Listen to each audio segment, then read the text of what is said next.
Okay, સરસ. ચાલો, નમસ્કાર વિદ્યાર્થી મિત્રો, આપ તમામનું હાર્દિક સ્વાગત છે આજના આ સેશનમાં. જેટલા પણ વિદ્યાર્થીઓ જોડાયા છો, એક વખત મને કન્ફર્મેશન દેજો કે I am audible and visible to you. હું તમને દેખાઉં છું અને હું તમને સંભળાવું છું. રાઈટ, આટલું કંઈક કન્ફર્મેશન આપો એટલે આપણે આજના સેશનને કન્ટિન્યુ કરીએ. રાઈટ, ધીમે ધીમે લોકો જોડાઈ રહ્યા છે. તમે તમારા વિદ્યાર્થી મિત્રો સુધી આ વાતને પહોંચાડી દો કે લેક્ચર લાઈવ થઈ ગયો છે. બરાબર ને? જેટલા પણ વિદ્યાર્થીઓ તૈયારી કરી રહ્યા છે તમામ સુધી આ સેશનને પહોંચાડો, જેથી કરીને મેક્સિમમ લોકોને આજના આ સેશનનો લાભ મળે. અને ફરી એક વખત ચોપડી લઈ તમારી સમક્ષ હાજર થયો છું. ચોપડીના લેક્ચર જે આપણે ભણવાના હતા એ ચોપડીના લેક્ચર જે તમે કહેતા હતા સાહેબ ચોપડીના લેક્ચર રેગ્યુલર લાવજો, તો સમય મળ્યો છે તો ફરી એક વખત બીજો લેક્ચર લઈ તમારી સમક્ષ હાજર થયો છું.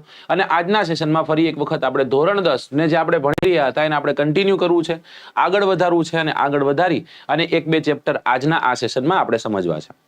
ધોરણ 10 ની જો કદાચ વાત કરીએ તો ધોરણ 10 માં પહેલા 7 કે 8 ચેપ્ટર છે એ ભારત અને ગુજરાતના સાંસ્કૃતિક વારસાને લઈને છે.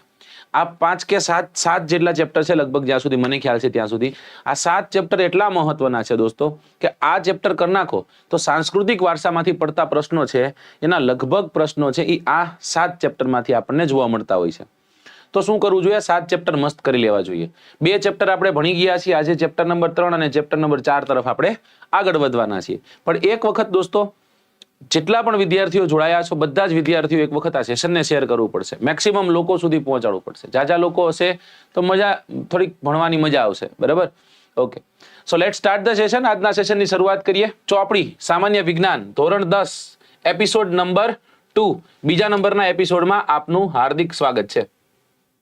ચલો, હા, અને જે પણ વિદ્યાર્થીઓ દિવાળી આવી ગઈ છે, ધૂકચરા કરતા હશે, ક્યાંક પંખો બંખો લૂતા હશે, બરાબર ને, ટાંકો બાકો સાફ કરતા હશે, માળીએ ચડ્યા હશે, અને એ બધા જ વિદ્યાર્થીઓને કહું કે તૈયારી કરનારો જે વર્ગ છે એ તૈયારી કરનારા વર્ગ માટે એક ખૂબ સરસ એવી એક ઓફર વેબસંકુલ તમારા માટે લાવી છે. અને એ ઓફર કંઈક એવી છે કે કોઈ પણ કોર્સ તમે પરચેસ કરો છો 3 મહિના માટેનો 999 રૂપિયામાં છે, 6 મહિનાનો 1699 રૂપિયામાં છે, 12 મહિનાનો કોર્સ 2999 રૂપિયામાં છે. એટલે કે 3000 રૂપિયામાં તમને 12 મહિના મળવા પાત્ર છે. અને આ 12 મહિનામાં કોઈ એક કોર્સ જે તમે પરચેસ કર્યો છે એનું આખું ફૂલ એક્સેસ તમને 12 મહિના સુધી મળવા પાત્ર છે.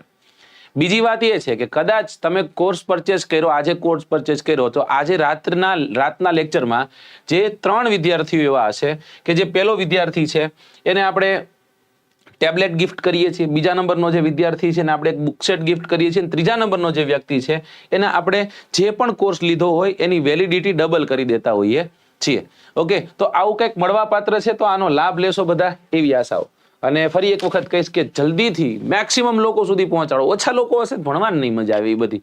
બરાબર? અમારું કામ છે બેસ્ટ ઓફ બેસ્ટ કોન્ટેન્ટ આપવું, પણ તમારે શેર તો કરવું પડશે ને, લોકો સુધી પહોંચાડવું તો પડશે ને દોસ્તો. એમ નામ તો કેમ ચાલશે?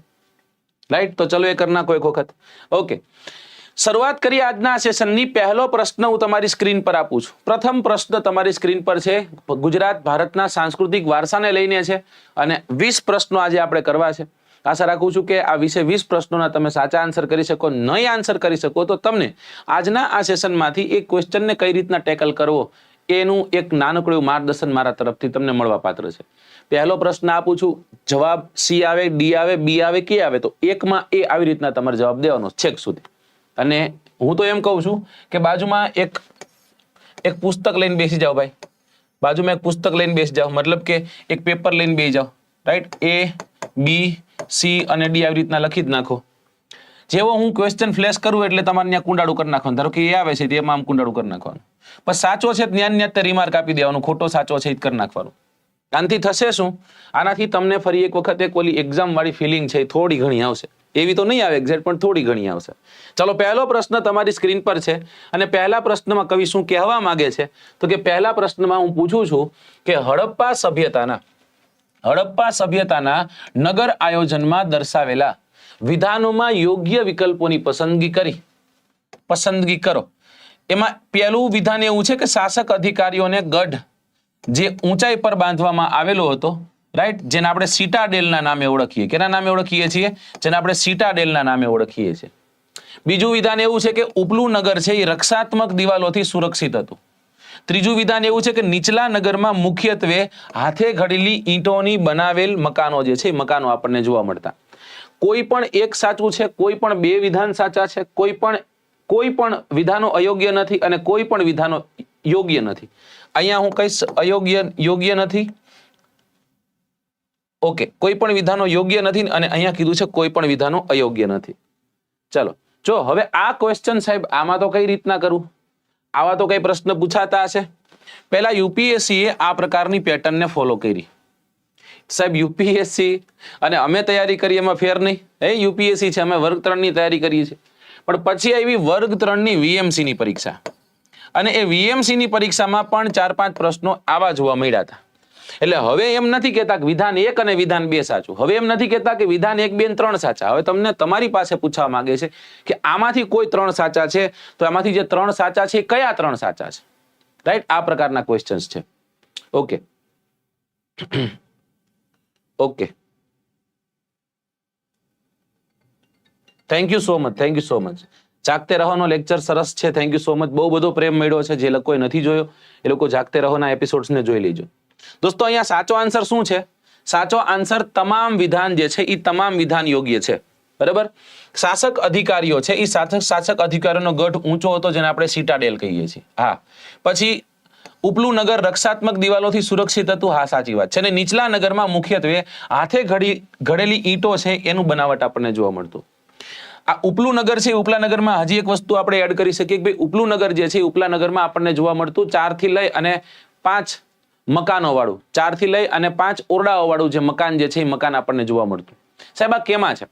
આ આપણા ચેપ્ટર નંબર 3 માં પ્રાચીન ભારતનું જે નગર આયોજન છે એમાં આપેલું છે કે ભારત જે છે એ ભારતની નગર વ્યવસ્થા ખૂબ જ જટિલ છે અને જૂની છે. રાઈટ. અને એવું કહેવાય છે કે પુરાતત્વીય ઉત્ખલન થયું અને એ ઉત્ખલન કરતા જે ભારતીય નગરો છે ને આપણે 3 ભાગમાં વહેંચીએ છીએ. એક છે શાસક અધિકારીઓનો ગઢ, જેને આપણે સિટાડેલ કહીએ છીએ. એકને આપણે કહીએ છીએ કે અન્ય અધિકારીઓનું જે ઉપલું ગૃહ છે એ, અને એક છે સામાન્ય નગર ના રહેતા લોકો છે એ લોકોનું આવાસ. અને પછી એ 3 વિશેની આ એક ડિટેલ આપી છે. હું તમને આનું એક પ્રૂફ પણ આપી દઉં કે ક્યાં આપેલું છે, કઈ રીતના. થોડાક અક્ષરો નાના હશે પણ હું બોલું છું નહીં, તમારે સાંભળવાનું છે. ઓકે. ભારત પ્રાચીન સમયથી તે નગર આયોજનમાં નિપુણતા ધરાવે છે. પુરાતત્વીય ઉત્ખલન કરતા આવા ઘણા બધા નગરો મળી આવ્યા છે. આ નગરોના મુખ્ય 3 વિભાગો પાડી શકીએ. શાસક અધિકારીઓનો ગઢ, જેને આપણે સિટાડેલ કહીએ છીએ. અન્ય અધિકારીઓના આવાસો ધરાવતું ઉપલું નગર અને સામાન્ય નગરોના આવાસ ધરાવતું નીચલું નગર.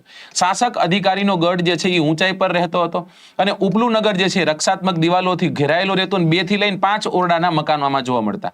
નીચલા નગરમાં મકાનો જે છે મુખ્યત્વે હાથે ઘડેલી ઈંટોના બનાવવામાં આવતા હતા. સિંધુ ખીણની સભ્યતા સંસ્કૃતિની પ્રજાએ સ્થાપત્યના ક્ષેત્રે તે સમયે બધી જ જે સંસ્કૃતિઓ છે એના કરતા સુંદર અને વ્યવસ્થિત હતી. અને એવા કેટલાક નગરો જે છે એ આપણે ત્યાં મળી આવ્યા છે, જેમાં મોહેન્જો-દડો છે, હડપ્પા છે, ધોળાવીરા છે, આનો સમાવેશ થાય છે. ઓકે. કવિ કહે છે કે હાઈકોર્ટ આસિસ્ટન્ટનું રિઝલ્ટ ક્યારે આવશે? બરાબર. કવિને ખબર હોય તો કવિએ દે જ દીધું હોય. એટલે હવે કવિને કહું છું, કવિ કહેતા નહીં કઈ હવે. બરાબર. આમાં જે તમને તમારે કઈ કહેવું હોય તો કહેજો. Question number 2 on your screen કે હડપ્પા સભ્યતાના જે રસ્તાઓ છે એ રસ્તાઓ ઉપર કંઈક ટિપ્પણો છે અને એ ટિપ્પણોમાં અયોગ્ય ટિપ્પણી છે, એ અયોગ્ય ટિપ્પણીને પસંદ કરો. જો બીજું કાંઈ છે નહીં, મારે ખાલી અને ખાલી તમને શબ્દોથી છે ને શબ્દોથી હેરાન કરવા છે. અને હું એમ કહું છું ટિપ્પણી, અને કોઈ વસ્તુ ઉપર આપણે ટિપ્પણી કરી રહ્યા છીએ.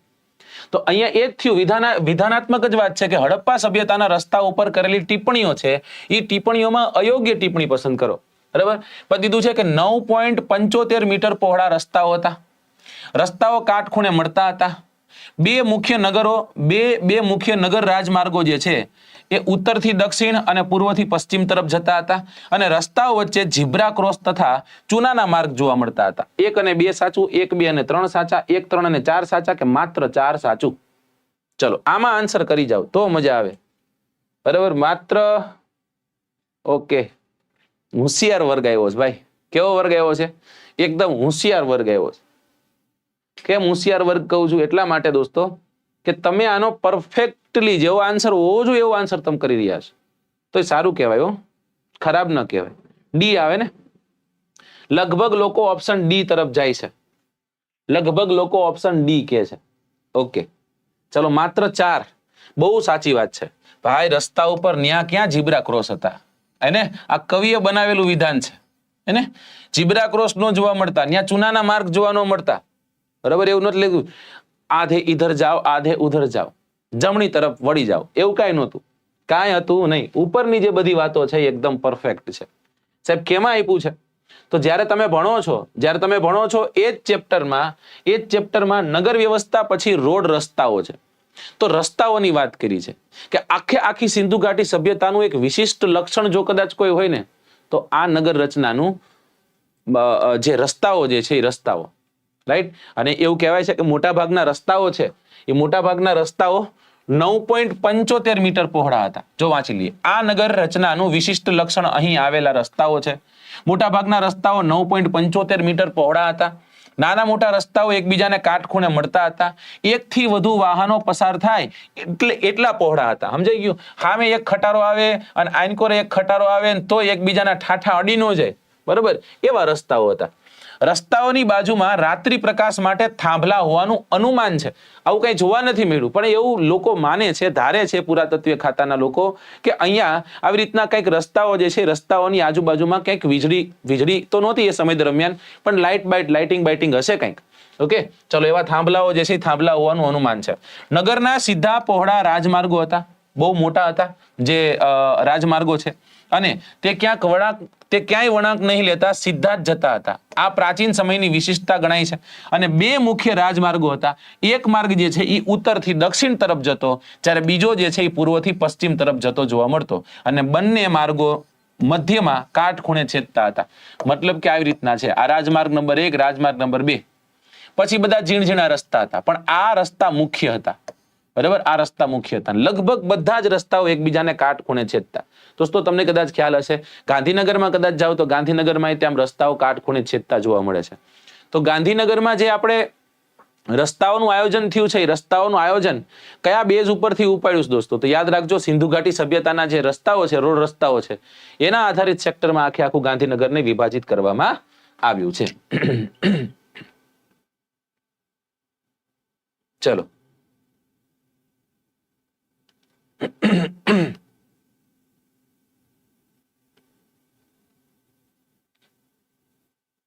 ચાલો, ઓકે, સરસ. નેક્સ્ટ ક્વેશ્ચન તરફ જઈએ કે નિમ્નલિખિત કથનો તપાસી. જોયા? અઘરા છે, નામ શબ્દ જેવા છે. નિમ્નલિખિત કથનો તપાસી અને અયોગ્ય વિકલ્પની પસંદગી કરો. બાબા પ્યારેની ગુફાઓ જુનાગઢમાં આવેલી 3 ગુફાઓનો સમૂહ છે. ઉપરકોટની ગુફાઓ 2 મજલા 2 માળવાળી હતી. ખાપરા કોડિયાની ગુફા જે છે એ ઈસવીસન 3જી સદીમાં કંડારાયેલ હોવાનું માનવામાં આવે છે. અને ખંભાલીડાની ગુફા રાજકોટ જિલ્લાના ખંભાલીડા ખાતે આવેલી છે. આ ગુફા ઈસવીસન 1859ની સાલમાં શોધાઈ હતી. ચલો, એકદમ ટાઈટ લાગી અને તાવ આવે એવો કંઈક પ્રશ્ન છે. આજે અવાજ પરફેક્ટ છે ને? લાસ્ટ ટાઈમ આપણે છેતરાઈ ગયા હતા અવાજથી, બરોબર. લાસ્ટ ટાઈમ થોડોક અવાજ ઓછો હતો. આજે આશા રાખું છું કે બધા મસ્ત રીતના મને સાંભળી શકતા હશો. 15 મિનિટનું આપણે સેશન કરી નાખ્યું છે. લગભગ બધા લોકો મને સાંભળી શકતા હશે.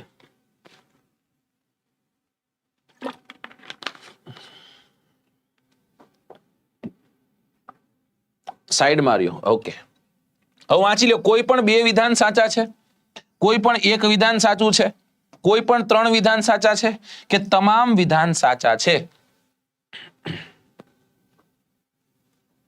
ઓકે, સરસ. બધા સાચા. જતીન મકવાણા એમ કે છે કે સાહેબ બધા સાચા છે. બધા સાચા સાહેબ, અમે બધા સાચા કરવાના છે. નોર્મલી લોકો છે ને આ જ કરે. નોર્મલી લોકો શું કરશે ખબર? બધા સાચા કરી નાખશે. પણ નોર્મલી લોકો છે ને એ લોચો કરી ગયા. કારણ કે નોર્મલી લોકો આ નહોતું કરવાનું ભાઈ. આ તમારે કરવાનું થતું નહોતું. સાહેબ કેમ એમ કહો છો? ભૂલ છે એટલા માટે. જો અહીંયા આપણે પહેલા જોઈએ, આનું એક્સપ્લેનેશન મસ્ત સમજાવો. બાબા પ્યારેની ગુફા દોસ્તો બહુ સાચી વાત છે, જુનાગઢ જિલ્લામાં આવેલી છે. જુનાગઢ જિલ્લાની ગુફાઓ જો કહીએ તો જુનાગઢની જિલ્લામાં આપણને બાબા પ્યારાની ગુફા જોવા મળે, ઉપરકોટની ગુફા જોવા મળે, ખાપરા કોડિયાની ગુફા જોવા મળે, મુચકુંદની ગુફા જોવા મળે, ભૃતુહરિની ગુફા જોવા મળે. આ બધી ગુફાઓ આપણને જોવા મળે. પણ એમાં જે બાબા પ્યારેની ગુફા છે એ જુનાગઢમાં આવેલી બાબા પ્યારેનો જે મઠ છે એની બાજુમાં છે. 3 હારમાં આ આપણને માળા જોવા મળશે, આખી હારમાળા જોવા મળશે, ગુફા સમૂહ જોવા મળશે. અને જે પરસ્પર કાટખૂણે છેદતી હતી આ ખાસ જોવાની વાત છે. પહેલી હાર છે એમાં 4, ત્યારબાદ બીજી હાર છે એમાં 7 અને ત્રીજી હાર છે એમાં 5. પહેલી હારમાં કેટલા? 4, પછી 7 અને પછી છેલ્લી હાર છે જેને આપણે ત્રીજી હાર કહીએ એમાં 5 ગુફાઓ હતી. કેટલી ગુફાઓ હતી? 5 ગુફાઓ હતી. તો આ થઈ ગઈ બાબા પ્યારેની ગુફા. ત્યારબાદ છે ઉપરકોટની ગુફા. તો કે ભાઈ ઉપરકોટની ગુફા કઈ જગ્યા પર આવેલી છે? 2 મજલાની ઉપરકોટની ગુફા એકદમ જુનાગઢની તળેટીમાં આપણને જોવા મળશે. રાઈટ? હા, આ વાતને આપણે ધ્યાને લેવાનું છે. જે ઈસુની 3જી સદીમાં કંડારાયેલ હોવાનું મનાય છે. ઈસુની 3જી સદી એટલે 201 થી લઈ ઈસવીસન પૂર્વેની વાત થઈ રહી છે, બરાબર? તો ઈસુની 3જી સદી જે છે એ 3જી સદીમાં આ કંડારાયેલ હોવાનું મનાય છે. બોધકાલીન હશે આ. રાઈટ? ત્યારબાદ છે ખંભાલીડાની ગુફા. ખંભાલીની ગુફા રાજકોટ જિલ્લામાં 100%, ખંભાલીડા ખાતે 100%, પણ એની શોધ ઈસવીસન 1959ની સાલમાં થઈ હતી. આવો પ્રશ્ન અઘરો કહેવાય, બહુ અઘરો કહેવાય એટલે લગભગ છે ને તાવ આવી જાય એવો પ્રશ્ન કહેવાય. કેમ કે આ ડેટા એક એવો છે કે જે કદાચ તમને આવડતો ન હોય, કદાચ આવડતો હોય ને તો અહીંયા ફૂલમ ફાસ હોય, તમે થોડાક સ્પીડમાં હોય એટલે તમે ભૂલ કરી જાઓ. એટલે આ ખોટું આવતું હતું, બાકી તમામ સાચા આવતા હતા. તો અહીંયા સાચો આન્સર શું આવે? કોઈ પણ 3 વિધાનો સાચા છે. નમસ્કાર. ચલો તો જોઈ લઈએ આપણે શું કહે છે કવિ કે જુનાગઢની ગુફાઓ. જુનાગઢમાં 3 ગુફાઓનો સમૂહ છે. બાબા પ્યારેની ગુફા. આ ગુફા બાબા પ્યારાના મઠ પાસે આવેલી છે. આ ગુફા 3 હારમાળા અને પરસ્પર કાટખૂણે જોડતી એક પથરાયેલી ગુફા છે. પહેલી હારમાળામાં 4, બીજી હારમાળામાં 7, ત્રીજી હારમાળામાં 5 ગુફાઓ મળી આવી છે. ટોટલ 16 ગુફાઓ છે. તે ઈસવીસનના આરંભની સદી દરમિયાન કંડારાયેલ હોવાનું માનવામાં આવે છે. જ્યારે ઉપરકોટની ગુફાઓ છે 2 મજલાવાળી છે. ઉપર જવા માટે સોપાન શ્રેણી છે. રાઈટ? ત્યારબાદ ઉપરકોટની ગુફાઓ ઈસુની 2જી સદીના ઉત્તરાર્ધથી લઈ અને 4થી સદી જે છે 4થી સદીના પૂર્વાર્ધ સુધી ઘડાયેલું માનવામાં આવે છે. ખાપરા કોડિયાની ગુફાઓ છે એ ગુફાઓ કુંડ ઉપરની ગુફાઓ, બરાબર? આ ગુફાઓ મજલાવાળી હશે એટલે કે માળવાળી હશે. તે પ્રાપ્ત થયેલા અવશેષો ઉપરથી ખબર પડે. આજે તો છે નહીં, ગુફાઓને નુકસાન થયેલું છે. 20 સ્તંભો આવેલા છે અને આ ગુફા ઈસુની 3જી સદીમાં, કઈ સદીમાં? 3જી સદીમાં કંડારાયેલ હોવાનું માનવામાં આવે છે. છેલ્લી છે ખંભાલેડાની ગુફા. 70 કિલોમીટર રાજકોટથી દૂર ગોંડલ પાસે આવેલા ખંભાલેડા ગામમાં ઈસવીસન 1959ની સાલ છે ત્યારે શોધાઈ હતી. રાઈટ? ચલો, બહુ અઘરો ક્વેશ્ચન હતો.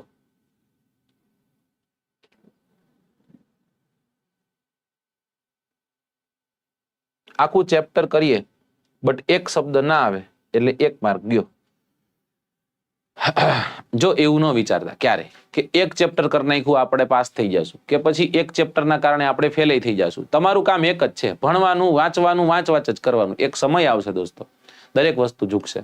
મને એક ગમતી એક લાઈન છે કે બાવળને પણ તે ક્ષણ ગમી હશે કે જ્યારે કોઈ ડાળ તેના તરફ નમી હશે. બાવળને આપણે કઠોર અને નિર્દય કહીએ છીએ, પણ એવું કહેવાય છે કે જ્યારે પ્રકૃતિ તેના તરફ જ્યારે ઝૂકી હશે ત્યારે બાવળને શરમ થઈ હશે. બાવળને એમ થઈ છે કે આ મારી જે નિર્દયતા છે, નિર્દયતાને મારે ત્યાગવી જોઈએ અને મારે પ્રેમ તરફ જવું જોઈએ, પ્રેમ ભણું જવું જોઈએ. બસ મહેનત કરો, એક સમય આવશે, તેરા ભી સમય આएगा, ચિંતા મત કરના. ઠીક है दोस्त? Next question. चलो, क्वेश्चन છે સારનાથના સ્તંભ બાબતે વિધાનો તપાસી યોગ્ય વિકલ્પ પસંદ કરો. સારનાથનો સ્તંભ ભારતનું રાષ્ટ્રીય ચિહ્ન છે. તેમાં 3 સિંહ દ્રશ્યમાન છે. હાથી, આખલો, ઘોડો તથા સિંહ જેવા પ્રાણીઓની પ્રતિમાઓ અંકિત છે અને આ સ્થાપત્ય ગુપ્તકાલીન છે. 1, 2, 3 સાચા, 1, 3, 4 સાચા, 1 અને 4 સાચા કે 1, 2 અને 4 સાચા? યોગ્ય પસંદ કરવાનું છે.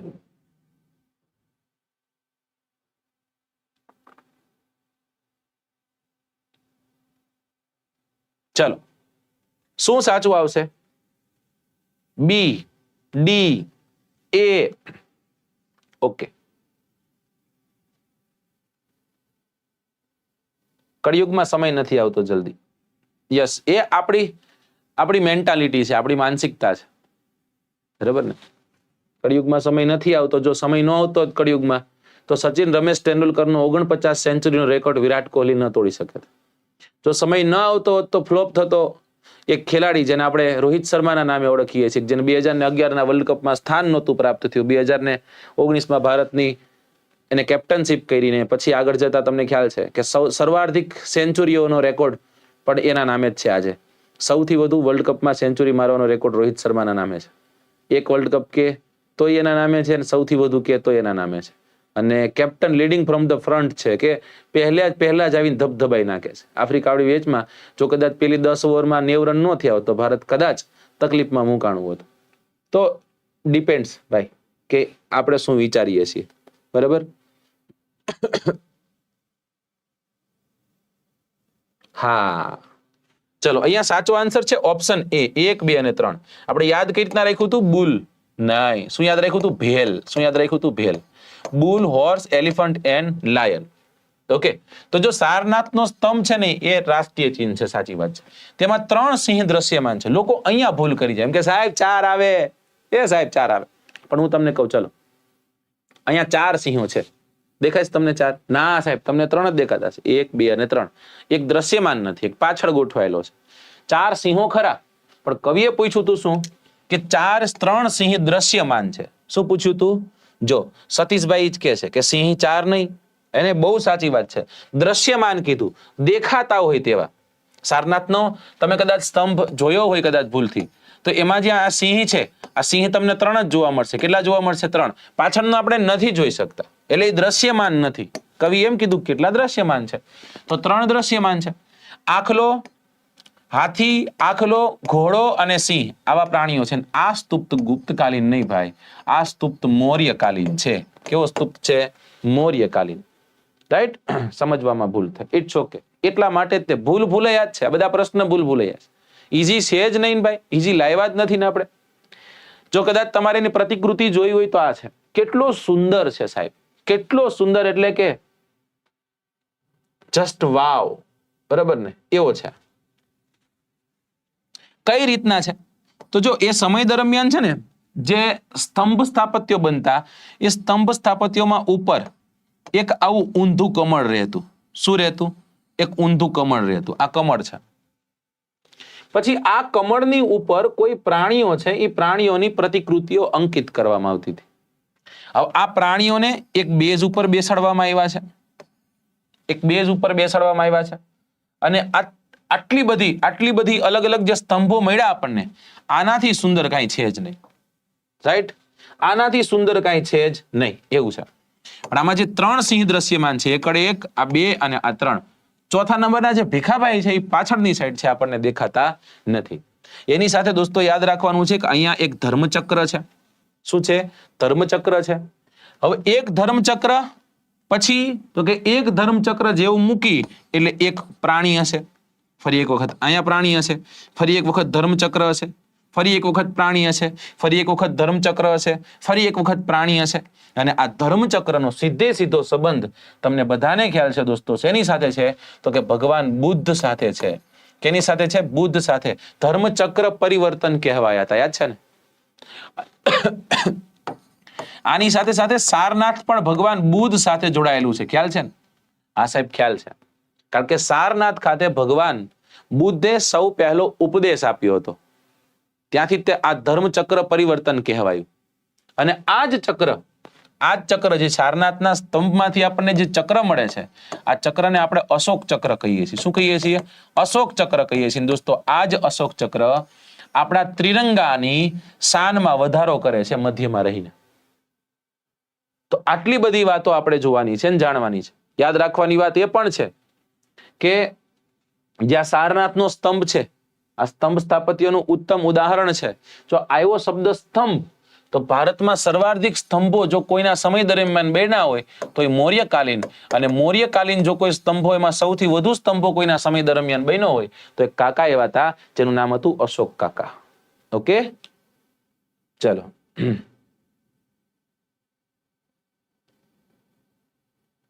ઓકે, સરસ. નેક્સ્ટ ક્વેશ્ચન તરફ આપણે જઈએ. Question number 5. પહેલા એક વખત મને આન્સર કરજો, કેવી મજા આવે છે.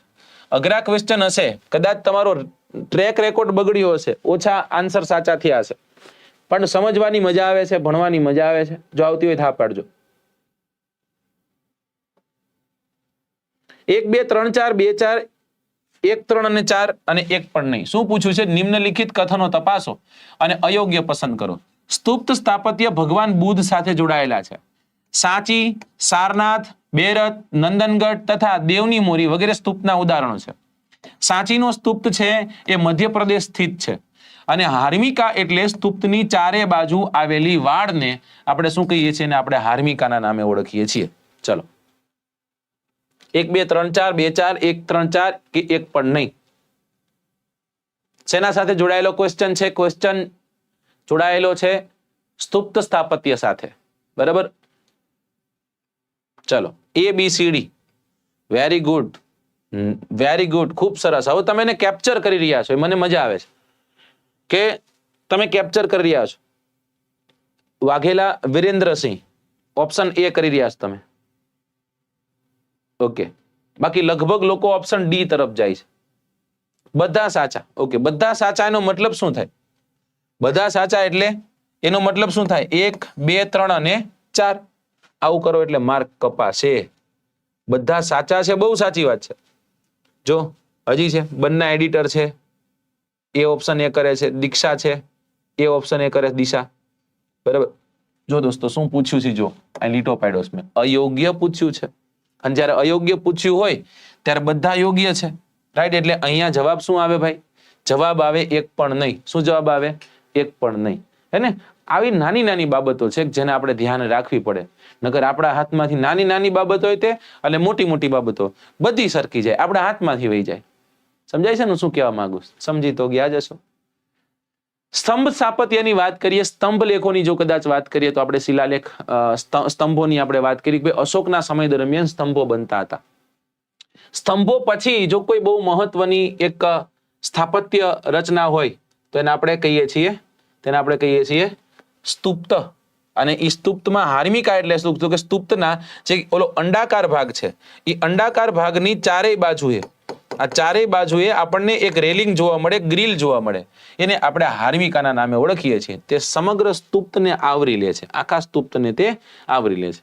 આગળ છે એટલે વધુ કંઈ કહેતો નથી. પણ હા, દિવસો જુદાઈના જાય છે. 3 દિવસ અત્યારે બાકી છે. એટલે કે આવનારા 3 દિવસમાં જો કદાચ તમે સબસ્ક્રિપ્શન પરચેસ કરો છો, તમે કોર્સ પરચેસ કરો છો દોસ્તો, તો તમને આ બધી ઓફરનો લાભ મળવા પાત્ર છે. દિવાળી બોનસ ઓફર છે અત્યારે, રાઈટ? એમાં કોઈ પણ પુસ્તક તમે પરચેસ કરો છો તો એ પુસ્તક પર તમને ભારી છૂટ છે, 50% ડિસ્કાઉન્ટ છે, રાઈટ? કોઈ પણ બુક તમે લઈ શકો છો. વર્ગ 3 ની તૈયારી કરો છો, એ સાઈડ બુકો છે. તમે જીપીએસસી ની તૈયારી કરો છો, અહીંયા બુકો છે. કદાચ તમે એમ કહો કે સાહેબ તમે લખેલી કોઈ બુક છે ને એ અમારે પરચેસ કરવી હોય તો આ ગુજરાતના જિલ્લાઓ નામનું પુસ્તક મેં લખેલું છે. આ તમારે પરચેસ કરવી હોય તો લઈ શકો છો. પછી છે ગુજરાતની ભૂગોળ, આ મારી છે, તો આ પણ તમે લઈ શકો છો. આની સાથે સાથે આ બધી મેં લખેલી નથી પણ મારી જ છે, એટલે તમે લઈ શકો છો, રાઈટ? ગુજરાતના જિલ્લા અને ગુજરાતની ભૂગોળ મારા દ્વારા લખેલી છે, તો એ પણ તમારે પરચેસ કરવી હોય તો તમે પરચેસ કરી શકો. 50% જેટલું ડિસ્કાઉન્ટ છે. જો સીધી વાત કહું તમને, 300 રૂપિયાની પુસ્તક હોય, તમે કોઈ પણ બુક સ્ટોરે તમે જશો એટલે તમને 10% ડિસ્કાઉન્ટ કરી દેશે, એટલે 270 માં આપશે. વેબ સંકુલનો મુખ્ય ઉદ્દેશ હજી છે સાહેબ આપણે આવી રીતના સીધા આપણે વિદ્યાર્થી સુધી પહોંચી. તો 300 રૂપિયાની બુક છે સીધી 150 રૂપિયા મેં ત્યાં પહોંચતી હોય તો સારામાં સારું છે ને, રાઈટ? ચલો સાહેબ, આ બુક ક્યાંથી ઓર્ડર કરી શકશું? વેબ સંકુલની એપ્લિકેશન છે એમાંથી, કે પછી websankul.org આપણી એક વેબસાઇટ છે, એના પરથી તમે બુક ઓર્ડર કરી શકશો અને બહુ જલ્દી તમારા સુધી પહોંચી પણ જશે. Thank you so much. ચલો, શિલાલેખ બાબતે વિધાન તપાસી યોગ્ય વિકલ્પને પસંદ કરો. અશોકના સમયે શિલાલેખો ધર્મજ્ઞાઓ જે છે એ કોતરવામાં આવતી હતી, આવેલ, બરાબર? ચલો, પછી પેશાવર, દેહરાદૂન, મુંબઈ, ઢોલી, જોગીડા, ચેન્નઈ વગેરે જેવા સ્થળોએ શિલાલેખો પ્રાપ્ત થયા છે. ત્યારબાદ અમદાવાદના હઠીસિંહના જે દેરા છે, રાઈટ? એ હઠીસિંહજીના જે દેરા છે એ દેરાસરમાં ઈસવીસન 1847માં સંસ્કૃત અને ગુજરાતી ભાષામાં કોતરવામાં આવેલો એક શિલાલેખ જોવા મળશે. અને ઓપ્શન ડી છે તમામ યોગ્ય. થોડોક ક્વેશ્ચન છે એ ટ્રિકી છે, બરાબર? પણ મને તમારા પર વિશ્વાસ છે, તમે તો આન્સર કરી જ જાણશો, રાઈટ? તમે તો આન્સર અહીંયા કરી જ તે જાણવાના છો. શિલાલેખની વાત કરી રહ્યા છીએ આપણે. ચલો, યોગ્ય વિકલ્પ પસંદ કરવાનો છે. અમદાવાદ ખાતે એક શિલાલેખ છે હઠીસિંહના જે જૈન દેરાસરો છે એ દેરાસરોમાં, જે ઈસવીસન 1847માં કોતરવામાં આવેલો હતો અને એ સંસ્કૃત અને ગુજરાતી ભાષામાં કોતરાયેલો એક શિલાલેખ છે. તો સાહેબ હવે તો તમે પેપર ફોડી નાખ્યું, બરાબર, તમે હવે તો આનો આન્સર તમે જ કરી દીધો. ઓકે, ચાલો જોઈ લઈએ. સાચો આન્સર શું આવશે? સાચો આન્સર આવશે ઓપ્શન ડી. સાચો આન્સર શું આવશે? Option D. તમામ યોગ્ય છે કે અશોકના સમય દરમિયાન શિલાલેખોમાં ધર્મજ્ઞાઓ કોતરવામાં આવતી હતી. પેશાવર, દેહરાદૂન, મુંબઈ, ઢોલી, જોગીડા, ચેન્નાઈ વગેરે જેવા સ્થળોએ આપણને શિલાલેખો પ્રાપ્ત થાય છે. અને અમદાવાદ જે છે એ અમદાવાદમાં હઠીસિંહના દેરા છે, એ હઠીસિંહના દેરામાં ઈસવીસન 1847માં સંસ્કૃત તથા ગુજરાતી ભાષામાં કોતરવામાં આવેલો એક શિલાલેખ જોવા મળે છે. સાહેબ આના પુરાવાઓ આપો જોઈએ, કારણ કે અમે તો પુરાવામાં માનનારા માણસો છીએ. જો સમ્રાટ અશોકના શિલાલેખોમાં ધર્મજ્ઞાઓ કોતરવામાં આવતી હતી. આ અગત્યના શિલાલેખો, એમાં જે ઓલી કળાઓ હતી અલગ, તેમાં કાસ્ટ કળા છે, પાષાણ શિલ્પ છે વગેરે સ્થાપત્ય કલાના ઉત્તમ નમૂનાઓની પ્રતીતિ કરાવે છે. લાકડાઓ તથા પથ્થરની વાડ બનાવી દરવાજા પર સુંદર તોરણો જે છે એ તોરણો કોતરાવ્યા છે, જે ધર્મના આચરણ ઉપર ભાર મૂકે છે. આ શિલાલેખો પેશાવર છે, દેહરાદૂન, થાણા, મુંબઈ, ધોલી, ત્યારબાદ છે જોગડા જે ઓડિશામાં છે, ચેન્નાઈ વગેરે જેવા સ્થળોએ આપણને પ્રાપ્ત થયા છે. અને ગુજરાતમાં જુનાગઢમાં ગિરનાર પર્વત તરફ જો રસ્તા પર જઈએ તો તળેટી પર આપણને એક શિલાલેખ જોવા મળશે, જે વારંવાર પૂછાતો હોય છે, અશોકનો શિલાલેખ. ઉપરાંત ગુજરાતમાં પાલીતાણાના શેત્રુંજય પર્વત, એના પર પણ આપણને જોવા મળશે, જૈન મંદિરો છે ત્યાં. અને અમદાવાદના હઠીસિંહના જૈન દેરાસરમાં ઈસવીસન 1847માં સઘળી માહિતી આપતો એક શિલાલેખ છે, જે સંસ્કૃત અને ગુજરાતી ભાષામાં કોતરવામાં આવેલો છે. ઓકે, રાઘવભાઈ ચૌહાણ એમ કહે છે કે આરઆર ક્યારે આવશે? જો આરઆર આવવાનો હોય અને મને ખબર હોય ને તો હું લાઈવ થઉં અને એવું લખું, सबसे पहले हमारी चैनल पर आरआर कब आएगा, पर हमने आइडिया જ નથી ભાઈ. રાઈટ, બધા તુક્કાઓ લગાડે છે, હું તુક્કા લગાડતો હોઉં છું, બધા શિક્ષકો તુક્કા લગાડે કે આ સમય દરમિયાન આવી શકે, બરાબર, 15 દિવસમાં આવશે. એ 15 દિવસના 500 દિવસ વ્યા ગયા હોય, પણ એ તુક્કાઓ હોય. એટલે હું એમ કહું છું કે જ્યાં સુધી ઓથેન્ટિક ન આવે ત્યાં સુધી આપણે રાહ જોઈ લઈએ. તમે જોઈ લ્યો, હું જોઈ લ્યો, આપણે બધા રાહ જોઈ. ઓકે, ચલો. Question number 7 on your screen કે સાણા વાંકિયાની ગુફા, ઢાંકની ગુફા, ત્યારબાદ છે જિંજુરીજરની ગુફા અને કડિયા ડુંગરની ગુફા. અહીંયા તાલુકાઓ દીધા છે, તાલુકાઓ નથી દીધા તો કઈક ડિટેલ દીધી છે. ઝઘડિયા તાલુકામાં, ઉપલેટા તાલુકામાં, ઉના તાલુકામાં, આમાં ખાલી લખ્યું બૌદ્ધ ગુફાઓ જે 2જી સદીમાં બની હતી. હવે તમારે તમારી પાસે જે ભગવાને જે પણ થોડી ઘણી આપી છે આપણને બધાને બુદ્ધિ, એનો ઉપયોગ કરવાનો છે અને એ ઉપયોગ કરી અને આ આન્સર છે એને ટેકલ કરવાનો છે તમારે.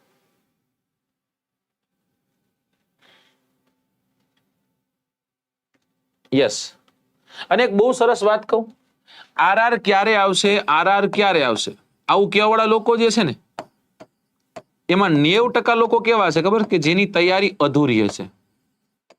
90% કહું છું, કેવા લોકો હશે કે અધૂરી તૈયારી વાળા હશે. બાકી જેને ખબર જ છે આવવાનું જ છે ને આવીને કાલ ઉભો રહી ગયો તો આપણે શું કરી લઈશું, એવા લોકો કેમાં લાગી ગયા હશે? મહેનતમાં લાગી ગયા છે. હા, બધા ફટાકડા ફોડતા હશે, શંભુ કરતા હશે, અને આપણે ક્યાં, તો કે આપણે તહેવારમાં ક્યાંક લાગી ગયા, આપણે મહેનતમાં લાગી ગયા છે. તો એ કરવાનું છે ભાઈ. ચલો, ઓકે, ઓપ્શન એ તરફ લોકો જાય છે કે સાહેબ એ કરો. જે લોકો એ કહે છે ને બધાને કહી દો તમે એકદમ પરફેક્ટ આન્સર દઈ રહ્યા છો, એકદમ પરફેક્ટ છે, બરાબર. સાણા વાંકિયાની ગુફા ક્યાં ભાઈ? સાણા વાંકિયાની ગુફા છે એ તમને ઉના તાલુકામાં જોવા મળશે. ક્યાં જોવા મળશે? ઉના તાલુકામાં. કેની ગુફા? સાણા વાંકિયાની ગુફા. ગીર સોમનાથ જિલ્લો, એનો ઉના તાલુકો, એનું વાંકિયા નામનું ગામ. અહીંયાથી એક નદી પસાર થાય જેનું નામ છે રૂપેણ, રાઈટ. અને એ નદી ઉપર એવું કહેવાય છે કે જે ડુંગર વિસ્તાર છે એ ડુંગર વિસ્તારમાં આપણને ગુફા જોવા મળે છે, જેમાં 62 જેટલી ગુફાઓનો સમૂહ છે, ગીર સોમનાથ જિલ્લામાં આવે. એટલે પહેલામાં ડી હોય ને એવું એકમાત્ર છે, એટલે આ સીધા બધા ઓપ્શન નીકળી જતા, અહીંથી જ આન્સર થઈ જતા, બરાબર. ત્યારબાદ છે ઢાંકની ગુફા. ઢાંકની ગુફા ક્યાં જોવા મળશે? ઉપલેટામાં જોવા મળશે. ત્યારબાદ તો કે જંજુરીજરની ગુફા. તો જંજુરીજરની ગુફાઓ જે છે એ ગુફાઓમાં જે વિશેષતા દીધી શું છે, તો કે બૌદ્ધ ગુફાઓ જે 2જી સદીમાં બની છે. સાહેબ આ ક્યાં આવે? ઢાંક નામનું ગામ રહ્યું કે નહીં, આ ઢાંક નામના ગામની તે પૂર્વમાં 7 કિલોમીટર દૂર જાઓ તમે એટલે એક તમને ઝિંઝુરીઝરની ગુફાઓ જોવા મળશે, જે બૌદ્ધ ગુફાઓ છે, મતલબ કે બૌદ્ધ ધર્મ સાથે જોડાયેલી ગુફાઓ છે, અને એવું કહેવાય છે કે ઈસુની 1લી-2જી સદીમાં આનું નિર્માણ થયું છે. હવે એક જ વયથી કડિયા ગુફા, એ ક્યાં છે ભાઈ? તો કે એ કડિયા ગુફા આપણને જોવા મળશે ઝઘડિયા તાલુકામાં. કયા તાલુકામાં જોવા મળશે? ઝઘડિયા તાલુકામાં. હવે એ ખબર હોવી જોઈએ કે ઝઘડિયો તાલુકો ચોં આવે? ઝઘડિયો તાલુકો ભરૂચમાં આવે. ચોં આવે? ભરૂચમાં આવે. ભરૂચ જિલ્લાના ઝઘડિયા તાલુકામાં આપણને કડિયા ડુંગરની ગુફા જોવા મળશે. રાઈટ, એવું કહેવાય છે કે એ 3 ગુફાઓ આવેલી છે અને એ બૌદ્ધ ધર્મ સાથે જોડાયેલી હશે એવું આપણે માનીએ છીએ. અને ગુફા સ્થાપત્યમાં એક વિશેષતા પણ છે એની, અને એ વિશેષતા શું છે? સૌથી પહેલા એ વાત લઈએ, કડિયા ડુંગરની ગુફા. ભરૂચ જિલ્લામાં ઝઘડિયા તાલુકામાં આ કડિયા ડુંગરની ગુફાઓ 3 ગુફાઓ છે, જે બૌદ્ધકાલીન બૌદ્ધ ધર્મના પ્રાચીન સ્થાપત્ય કલાના ઉત્તમ નમૂનાઓ છે. આ ખાસ યાદ રાખજો, આ ગુફા સ્થાપત્ય બેનૂમ છે. એક જ પથ્થરમાંથી કંડારાયેલ 11 ફૂટ ઊંચો એક સિંહ સ્તંભ છે. આ સિંહ સ્તંભ છે, એ સિંહ સ્તંભમાં યાદ રાખજો કે સ્તંભના શિરનો ભાગ છે એમાં 2 શરીર વાળી અને 1 મુખવાળી સિંહની પ્રતિકૃતિ છે. આવી રીતના સિંહ છે, એ સિંહ આટલો સરસ તો સિંહ ન હોય, પણ એના ધડ 2 છે અને એનું માથું છે એ માથું 1 છે. એવી રીતની કંઈક એક ગુફા આપણને જોવા મળે છે. ઓકે, ચલો, ઓકે, ખૂબ સરસ, ખૂબ સરસ, ખૂબ સરસ. નેક્સ્ટ ક્વેશ્ચન તરફ જઈ એની પહેલા જે રાજકોટ તરફ લોકો છે, રાજકોટમાં મહેનત કરવા માંગે છે, સૌરાષ્ટ્ર તરફથી છે, આ ઢાંકની ગુફા, જોગીડાની ગુફા, બરાબર ને, આજુબાજુમાં ક્યાંક છે તમે, મતલબ તો તમારે બધાએ આવી જવાનું છે રાજકોટ ખાતે, કારણ કે રાજકોટ ખાતે 2 બેચો લોન્ચ થાય છે. PSI ની તૈયારી કરનારા વિદ્યાર્થીઓ છે, એ PSI ની તૈયારી કરનારા વિદ્યાર્થીઓને રાજકોટમાં 6 મહિનાના ડ્યુરેશનની એક બેચ લોન્ચ થાય છે દોસ્તો, જે 20મી નવેમ્બરથી ચાલુ થાય છે. 8:30 થી 10:30 નો સમય રહેશે આમાં. જ્યારે કોન્સ્ટેબલની કદાચ વાત કરીએ તો કોન્સ્ટેબલની જે બેચ છે એ બેચ 6 થી 8 ના સમય દરમિયાન આ પણ 6 મહિનાની બેચ રહેશે. અને ખાસ યાદ રાખજો, 20 તારીખે આ બંને બેચોનો શુભારંભ છે. જો તમે એ સમય દરમિયાન, બરાબર, તમે ડેમો દરમિયાન કદાચ જોડાવશો અમારી સાથે, એનરોલ થાવ છો, તમને 10% જેટલું ડિસ્કાઉન્ટ પણ મળવા પાત્ર છે. ખાસ અહીંયા પણ જોવા જેવું છે કે SC વિદ્યાર્થીઓને જે સ્કોલરશિપનો લાભ છે, જે 15મી નવેમ્બર સુધી સરકાર માન્ય છે, મતલબ કે ફોર્મ ભરાવાના ચાલુ છે, એ લાભ અહીંયા તમને મળવા પાત્ર છે બંને બેચમાં.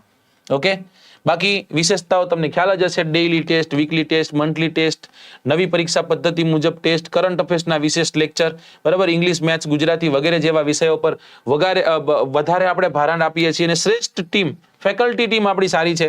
GCRT નો આપણી પાસે એક સ્ટડી પ્લાન છે જે તમારે રેગ્યુલર કરવાનો રહેતો હોય છે. જો તમે રાજકોટ છો, રાજકોટની આજુબાજુમાં છો, તો જરૂરથી તમે આવી જજો. તમે એમ કહો સાહેબ અમારે કોન્ટેક્ટ કઈ રીતના કરો, તો કોન્ટેક્ટ નંબર છે 77 77 91 22 55.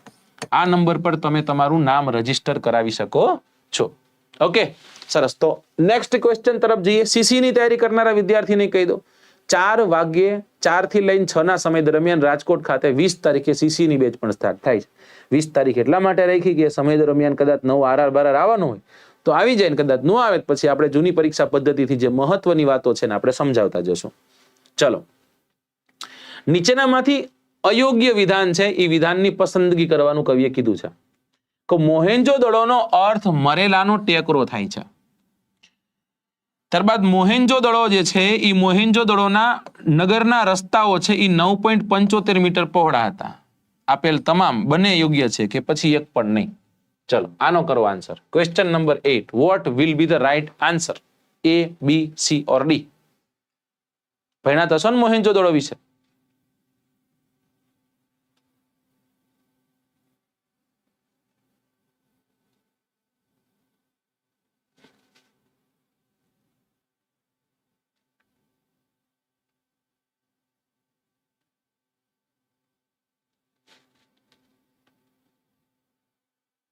ચલો, A, B, C કે D?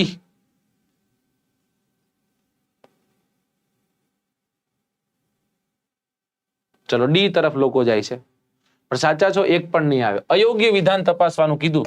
બંને વિધાનો છે એ વિધાનો કેવા છે? સત્ય છે. હવે અહીંયા ક્યાંય ભૂલ હોય તો તમે મને કહેજો કે સાહેબ અહીં ભૂલ છે. મોહેન્જો-દડો ઈસવીસન 1922 માં સર જ્હોન માર્શલ અને કર્નલ મેકેના માર્ગદર્શન નીચે એક વ્યક્તિ જેનું નામ છે રખાલદાસ બેનર્જી અને દયારામ સાહીની. આ વ્યક્તિઓ ભારતીયત્વ પુરાતત્વવિદો છે એ સિંધના પાકિસ્તાનના લારખાના જિલ્લામાં મોહેન્જો-દડો ખાતે ખોદકામ કરે છે અને આ ખોદકામ દરમિયાન એક વિશાળ નગર સભ્યતા છે એના અવશેષો પ્રાપ્ત થાય છે. મોહેન્જો-દડોનો અર્થ થાય છે મરેલાનો ટેકરો, રાઈટ. આયોજનની દ્રષ્ટિએ જો કદાચ જઈએ તો આ એક શ્રેષ્ઠ નગર હતું. મકાનો જે છે મકાનો પૂર અને ભેજથી બચાવવા માટે આ મકાનો જે છે મકાનો આપણને ઊંચા જોવા મળતા, 2 માળવાળા અને 5 કે 7 ઓરડાવાળા મકાનો આપણને જોવા મળતા. સમગ્ર નગરની ફરતે એક દિવાલની રચના પણ આપણને જોવા મળતી હતી. આ નગર રચનાની વાત છે કે મોહેન્જો-દડો જે છે એ મોહેન્જો-દડો એક નગર આયોજિત દ્રષ્ટિ એક શ્રેષ્ઠ જગ્યા હતી, બરાબર. અને આખી જે બાબતો છે એ મોહેન્જો-દડો સાથે જોડાયેલી છે. ભૂલ હોય તો કેજો. યસ, ચલો ભૂલ નથી પણ ક્યાંક પહોંચ્યા તો ખરા. ઈસવીસન 1921. આપણને આવું કંઈક પૂછે ને એટલે 1921 ની સાલ આપણા મગજમાં ફિક્સ ચોટી ગઈ એટલે આપણે સીધું એમ કરી નાખીએ 21 આવે. પણ એ હડપ્પાની છે ને ભાઈબંધ. આ શું પૂછ્યું છે? આ મોહેન્જો-દડો પૂછ્યું છે. ક્યારે? ઈસવીસન 1922 ની સાલમાં. કયું આવશે? મોહેન્જો-દડો. આના ઉપર એક મૂવી બન્યું હતું, ખ્યાલ હશે તમને, અને જેમાં ઋતિક રોશને રોલ કર્યો હતો. ઈસવીસન 1921 હડપ્પા, ઈસવીસન 1922 મોહેન્જો-દડો, ઈસવીસન 1931 ગુજરાતનું પહેલું જેનું નામ હતું રંગપુર. પૂછે કોના દ્વારા હડપ્પાની શોધ કોને કરી હતી? હડપ્પાની શોધ દયારામે કરી હતી. કોને કરી હતી? અને દયારામ સાહની. આ દયારામ એટલે ઓલા સાહિત્યકાર નહીં. કોણ હતા? દયારામ સાહની. ઓકે, આવડા. જ્યારે મોહેન્જો-દડોની શોધ કોને કરી હતી? રખાલદાસ બેનર્જીએ કરી હતી. કોને કરી હતી? રખાલદાસ બેનર્જી. આમનો રોલ મેઇન હતો. જો આ ભેગા તો હતા જ તે, પણ રખાલદાસ બેનર્જીનો રોલ મેઇન હતો. સાહેબ યાદ એટલા જ માટે નથી રહેતું ને. આને યાદ રાખવા માટે હું છોકરાને એમ કહું છું કે આમાં એક વસ્તુ છે દડો. અને નાના હતા ત્યારે બહુ દડે બેટ રહીમાં આપણે, હેને. અને જયારે આપણે દડે બેટ રમતા આખો દિવસ ચોરના માથાની જેમ, ત્યારે આપણને લોકો શું કહેતા ખબર? એમ કે હારો રખડું છે. કારણ કે આપણે દડે બેટ રમતા, આપણે રખડતા જ ન. તો યાદ રાખવાનું એવી રીતના, રખડું દડે બેટ રમે. દડો એટલે મોહેન્જો-દડો, રખડું એટલે રખાલદાસ બેનર્જી. તો સ્વાભાવિક છે કે હડપ્પાની શોધ ઓટોમેટિકલી દયારામ કરે.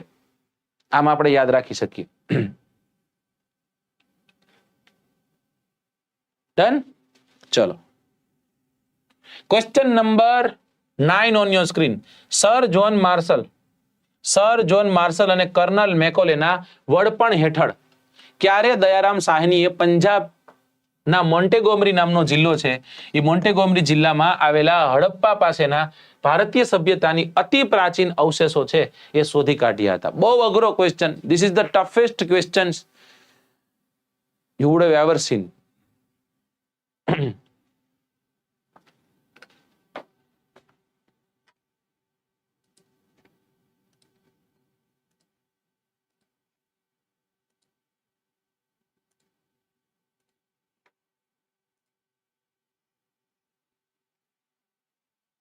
ચલો, આ તો કોઈ રિસ્ક નથી લેવાનું. આજે તમારા માટે 3 જગ્યા પર કોમેન્ટો ચાલુ છે. એક ફોનમાં ચાલુ છે, એક આગળ પીસીમાં ચાલુ છે, અને એક પીસી છે એ પીસી નું સ્પેશિયલ કામ સ્ટ્રીમિંગ માટે જ રાખ્યું છે. ભાઈ એમાં શું સ્ટ્રીમિંગ નહીં થાય છે.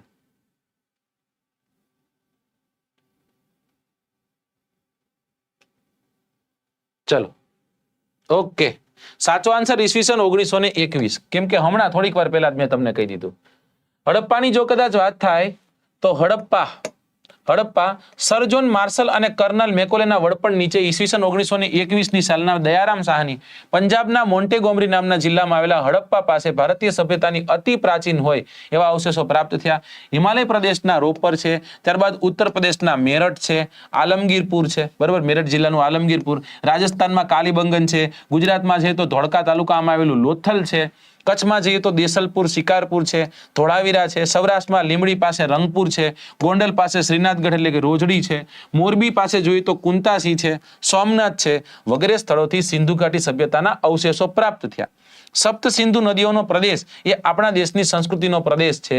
આ પ્રદેશમાં જે સંસ્કૃતિ ખીલી તે સિંધુ ઘાટી સભ્યતા કે સિંધુ ખીણી સંસ્કૃતિ કહેવાઈ હતી. સૌપ્રથમ આ સંસ્કૃતિના અવશેષો આપણને હડપ્પા સ્થળેથી પ્રાપ્ત થયા હતા, તેથી તેને આપણે હડપ્પા સંસ્કૃતિના નામે પણ ઓળખી. અને આ સ્થળેથી પાષાણના અને તાંબાના ઓજારો જે છે એ ચીજ વસ્તુઓ વગેરે આપણને પ્રાપ્ત થઈ હતી, અને તેથી તેને તામ્ર પાષાણ યુગીન સંસ્કૃતિના નામે પણ આપણે ઓળખીએ છીએ. હડપ્પીય સમયનું નગર એ નગરનું આયોજન એ સુવ્યવસ્થિત હતું. તેના મોટા કોઠારો, કિલ્લેબંધી જે છે એ નોંધપાત્ર છે. તેઓ અલંકારો ધારણ કરવાના શોખીન હશે, અને તેનો પુરાવો જે છે આપણને મળે છે. મેકઅપનો નથી મળતો, પણ ઘરેણા પહેરતા હશે બેનો, એવું આ કવિ કહે છે. બરાબર ને? ચલો,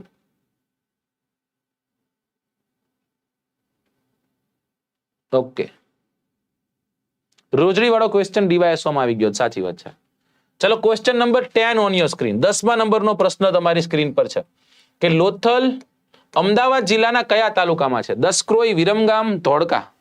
હવે જો અહીંયા પ્રશ્ન છે એ પ્રશ્ન ફૂટી ગયો છે, એ બદલ ખેદ છે, દુઃખ છે. ધોળકા તાલુકામાં આવશે. કયા તાલુકામાં આવશે? ધોળકા તાલુકામાં આવશે. તો હવે પ્રશ્નને મૂકી દઈએ આપણે સાઈડમાં, પણ એ લોથલ વિશે થોડું ઘણું જાણી લઈએ. બહુ મસ્ત રીતના એક નગર દીધેલું છે.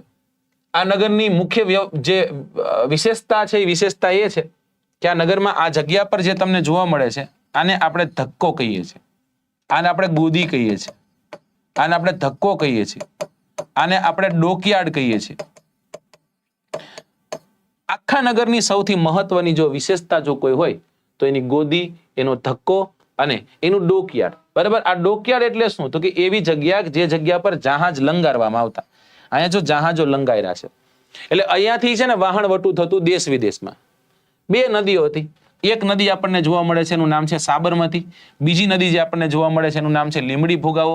આ લીંબડી ભોગાવોને સાબરમતીમાં થઈ અને સીધા ખંભાતના અખાતમાં કવિ પડતા, અને કવિ પછી દેશ વિદેશ જતા. દેશ વિદેશથી કવિ પાછા આવતા ત્યારે તે આ જ માર્ગથી આવતા હતા. બીજી વાત કે લોથલ જે છે એ લોથલ કયા જિલ્લામાં આવેલું છે? અમદાવાદ જિલ્લા. અમદાવાદ જિલ્લાનો કયો તાલુકો છે? અમદાવાદ જિલ્લાનો ધોળકા તાલુકો છે. લોથલ છે એ ધોળકા તાલુકામાં ભોગાવો અને સાબરમતી એ બે નદીઓના સંગમ પ્રદેશ છે ત્યાં આવેલો છે, અને ખંભાતના અખાતથી 18 કિલોમીટરની દૂર છે. તેમાંથી માનવ વસાહતના 3 થર આપણને મળી આવ્યા છે, રાઈટ. અને જો કદાચ નગરના પૂર્વ છેડે જઈએ તો નીચાણવાળા ભાગ, અને એ ભાગમાં ભરતીના સમયે વાહન લંગારવા માટે મોટો ધક્કો એટલે ડોકયાર્ડ આપણને જોવા મળે છે. આ લોથલની વિશેષતા છે. આ ધક્કો, વખારો, દુકાનો, આયાત નિકાસના પુરાવાઓ જે છે એ પુરાવો દર્શાવે છે. લોથલ તે સમયે ભારતનું સૌથી સમૃદ્ધ બંદર હશે, અને ગુજરાત માટે આ ગર્વ લેવા જેવી બાબત છે. લોથલ ગુજરાતને જ નહીં પરંતુ ભારતીય ઇતિહાસનું પણ ગર્વ બક્ષે છે. જો આમાં આ કવિએ જે કીધું એ તમને મેં કીધું. હવે હું મારું કંઈક કહું કે બીજી વિશેષતા શું છે આ લોથલની. પહેલા તો આ નગર રચના છે એ દ્વિસ્તરીય નગર રચના હતી. કેવી નગર રચના હતી? દ્વિસ્તરીય નગર રચના. પશ્ચિમથી પૂર્વમાં છે ને આ નગરો છે એ નગરો ગોઠવાતા. બરાબર? અને પશ્ચિમ તરફનું જે હંમેશા નગર રહેતો, મતલબ કે જે ભાગ રહેતો એ ઊંચાણવાળો રહેતો. અને આ ઊંચાણવાળો ભાગ છે જેને આપણે કહીએ છીએ પહેલું નગર કે ઉપલું નગર, રાઈટ. આને આપણે સિટાડેલ પણ કહીએ. શું કહીએ છીએ? સિટાડેલ કહીએ છીએ. અને આ નિમ્ન નગર છે. આ કયું નગર છે? નિમ્ન નગર છે. એટલે અધિકારીઓ છે કે પછી રાજાઓ છે, સામંતો છે, એ બધા અહીં રહેતા હશે, અને જાહેર જનતા, મારા તમારા જેવા લોકો આ નિમ્ન નગરમાં રહેતા હશે. એટલે દ્વિસ્તરીય નગર રચના આપણને જોવા મળશે. એક વ્યક્તિનું નામ અહીંયા મિસિંગ છે, અને એ વ્યક્તિનું નામ છે S.R. રાવ. કોણ છે? S.R. રાવ. બહુ મહત્વનું યોગદાન છે S.R. રાવનું. શ્રીક્રિકા રંગનાથ રાવ. બરાબર? એમના દ્વારા આનું ઉત્ખલન થાય છે, અને એ ઉત્ખલન થાય ખરેખર એ રંગપુર ઉત્ખલન કરવા માટે ગયા હોય છે, અને રંગપુરથી ઘણી બધી વસ્તુઓ મળે ઈસવીસન 1921ની સાલમાં. તો આ જ સમય દરમિયાન એવું કહેવાય છે કે આ વિસ્તારના નજદીકના રહેતા લોકો છે ત્યાં જાય છે, અને એવી ભલામણ કરે છે, વાત કરે છે કે ભાઈ અમારે ગામ કોરે આવું કંઈક છે, આવો ને. બરાબર? એ કે કાંઈ વાંધો, ચા પાણી પીવા આવશું. અને આવે છે, અને અચાનક જ તે આ પુરાવાઓ પ્રાપ્ત થાય છે, અને પુરાવા પ્રાપ્ત થતા ફરી એક વખત બહુ સારી રીતના કામ આગળ ધપે છે. અંતે દોસ્તો યાદ રાખજો કે એક બહુ મોટું એવું નગર મળી રહે. લોથલમાંથી 2-4 પ્રશ્નો એવા મસ્ત પૂછાય છે. ગુજરાતનું સૌથી પ્રાચીન બંદર કયું? તો લોથલ. ગુજરાતનું સૌથી પ્રાચીન હયાત નહીં, હયાત પૂછે તો કયું છે? ખંભાત છે. પણ ગુજરાતનું સૌથી પ્રાચીન પૂછે તો કયું છે? એ છે લોથલ. યસ તરંગ રાઠોડ મસ્ત કહે છે કે ભાઈ સાહેબ ગુજરાત સરકાર આજે ત્યાં મ્યુઝિયમ બનાવે. શું બનાવે છે? ગુજરાત સરકાર દ્વારા ત્યાં અત્યારે મ્યુઝિયમ બન્યું છે. ઓકે, જેનું નામ છે મેરીટાઈમ મ્યુઝિયમ. કયું મ્યુઝિયમ છે? Maritime museum. ઓકે, સરસ. તો અત્યારે જે મેં તમને ક્વેશ્ચન્સ આપ્યા એ બધા જ ક્વેશ્ચન્સ ચેપ્ટર નંબર 3 માંથી હતા અને એ ચેપ્ટર નંબર 3 ને આપણે ભણવાનો પ્રયત્ન કર્યો. હવે દોસ્તો ફરી એક વખત એકદમ દબાવીને તમને કહી રહ્યો છું કે વેબ સંકુલની જે ઓફરનો આ છેલ્લા 3 દિવસો બાકી છે અને આ 3 દિવસ દરમિયાન રેગ્યુલર કદાચ તમે જોડાતા રહેતા હશો, તમારા સુધી આ વાત પહોંચતી હશે, તમારા મિત્રો સુધી નથી પહોંચી તો પહોંચાડી દેશો. 3 દિવસ દરમિયાન જો 3 મહિનાનો કોર્સ પરચેસ કરો તો 999, 6 મહિનાનો 1699, 12 મહિનાનો 2999, 9 તારીખ સુધી આ ઓફરનો તમે લાભ લઈ શકો છો, રાઈટ. અને એની સાથે સાથે જો તમે કોઈ પણ કોર્સ પરચેસ કર્યો છે અને તમારું નામ પહેલું નીકળ્યું તો દોસ્તો તમને ટેબ્લેટ મળવા પાત્ર છે, બુકસેટ મળવા પાત્ર છે અને કોર્સની વેલિડિટી ડબલ થઈ જાય 3જા નંબર આવો તો. સાહેબ આ ખબર કઈ રીતના પડશે? રાત્રિનો કોઈ પણ લેક્ચર છે, લેક્ચરમાં તમારે આવવા અને રાત્રિના લેક્ચરમાં તમે આવો એટલે પછી એક મોટી એવી એક બાઉલ તૈયાર કરશું ને એમાંથી એક ચિઠ્ઠી લેશું. એ ચિઠ્ઠીમાં જેનું નામ આવેલું 100% યાદ રાખજો, ટ્રાન્સપરન્સી સાથે કોઈ પણ જાતના છલ વગર, કપટ વગર એ જે ચિઠ્ઠી છે એ ચિઠ્ઠી ખેંચવામાં આવતી હોય છે. કારણ કે માર્કેટમાં ઘણી બધી સ્કીમો એવી આવેલી હોય અને વિદ્યાર્થીઓ જે છે વિદ્યાર્થીઓ ક્યાંક છેતરાણા હોય, પણ વેબ સંકુલ એમાં નથી માનતું. વેબ સંકુલ જ્યારે દેવા આવે છે ત્યારે દોસ્તો દિલથી દે છે. જે દેવું છે એ વટથી દેવું છે તમને. જ્યારે અમે નક્કી કર્યું કે શું આપશું તો ટેબ્લેટ એટલા માટે આપવાની વાત કરી કે ટેબ્લેટમાં જ્યારે વિદ્યાર્થીને વિડીયોઝ ને એવું કંઈક જોવું છે તો એ જોઈ શકે. બરાબર, હું મારી જ વાત કરું તો અહીંયા જે કોમેન્ટ્સ ને બધું હું જોઈ રહ્યો છું તો એક ટેબ્લેટના માધ્યમથી જોઈ રહ્યો છું કે મને ખબર પડે આ એક નજીક છે, એક આગળ છે, પણ એ થોડુંક મને મારાથી દૂર પડે છે, પણ છતાંય કદાચ આમાં ક્યાંક ક્ષતિ સર્જાય તો હું ત્યાં જોઈ શકું, એટલા માટે એની પણ રચના છે. તો આ ટેબ્લેટનો મુખ્ય ઉદ્દેશ, મુખ્ય હેતુ અમારો એ છે કે વિદ્યાર્થીઓ જે તૈયારી કરે છે અને વિડીયોઝ જોવા હોય તો એ વિડીયોઝ આમાંથી એ જોઈ શકે. બરાબર, અને ત્યાંથી આગળ જઈએ દોસ્તો કે જો તમે ગુજરાત સરકાર દ્વારા લેવાતી કોઈ પણ પરીક્ષાની તમે તૈયારી કરી રહ્યા છો અને એમાં અતિ મહત્વનું ગુજરાતને લક્ષી કોઈ એક પુસ્તક હોય તો એ પુસ્તક છે ગુજરાતના જિલ્લાઓ. અને આ ગુજરાતના જિલ્લાઓ પુસ્તક અત્યારે તમને 50% ડિસ્કાઉન્ટથી મળવા પાત્ર છે. 400 રૂપિયાવાળું પુસ્તક છે એ તમને અત્યારે 50% ડિસ્કાઉન્ટ સાથે મળે છે. તો જો તમારે પરચેસ કરવું છે, રાઈટ, તો તમારે વેબ સંકુલની જે એપ્લિકેશન છે એપ્લિકેશનના માધ્યમથી તમે પરચેસ કરી શકશો. અને કાં પછી તમે વેબ સંકુલની જે ઓફિશિયલ સાઇટ છે, રાઈટ, વેબસાઇટ જેને આપણે કહીએ છીએ websankul.org, એના પર જઈને તમે પરચેસ કરી શકો છો. બસ આશા રાખું છું કે આજના લેક્ચરમાં તમને આનંદ આવ્યો હશે. 1 કલાક મારે તમને ભણાવું હતું. ફરી એક વખત નવા લેક્ચર સાથે હાજર થઈશ. જો દિવાળી પહેલા નથી થઈ શકતો તો તમામને જેટલા પણ વિદ્યાર્થીઓ જોડાયા છે, જેટલા પણ ફરી ક્યારેક ઓફલાઈન મતલબ કે લાઈવ નથી જોઈ શકતા, ફરી એક વખત રેકોર્ડેડ જોશે, એ તમામ વિદ્યાર્થીઓને મારા વતી, મારા પરિવાર વતી અને વેબ સંકુલ પરિવાર વતી આપ તમામને દિવાળીની ખૂબ ખૂબ શુભકામનાઓ. આવનારું વર્ષ છે, નવું વર્ષ છે, બેસતા વર્ષની પણ ખૂબ ખૂબ શુભકામનાઓ અને સાલ મુબારક, રાઈટ, રામ રામ. અને આવનારું જે વર્ષ છે આ વર્ષ તમારી જે પ્રગતિ છે એ પ્રગતિનું રહે અને જે પણ લક્ષ્ય હાસિલ કરવા જાઓ છો, જે પણ ધ્યેયને સાધીને બેઠા છો એની પ્રાપ્તિ થાય ત્યાં સુધી તમે પહોંચો એવી આશાઓ સાથે આજે હું મારા આ સેશનને અંત તરફ લઈ જાઉં છું. Thank you so much. Bye bye, take care. જય હિન્દ, જય ભારત.